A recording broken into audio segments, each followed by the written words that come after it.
What's up guys? Huawei has launched its new 11.5 inches MatePad 2023. This is the best tablet from the Huawei.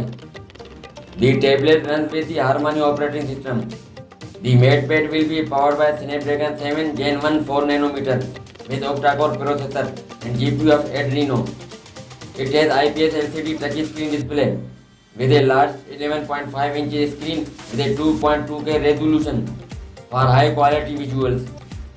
And there will be 120Hz refresh rate for flush animations and a smoother gaming experience.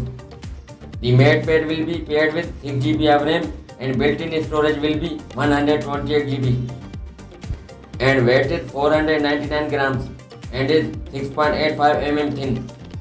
This is a better design feature for a Huawei MatePad tablet. Huawei MatePad 11.5 inches has a dedicated PC level WSC office with multi-window interactions with the tablet so that you can enjoy advanced functions such as making a pivot table or editing as you would on a PC. To empower productivity, Huawei MatePad comes with a detachable keyboard and M pencil. Huawei MatePad is priced at $325 United States dollars. Guys, subscribe my channel for more videos. Thanks.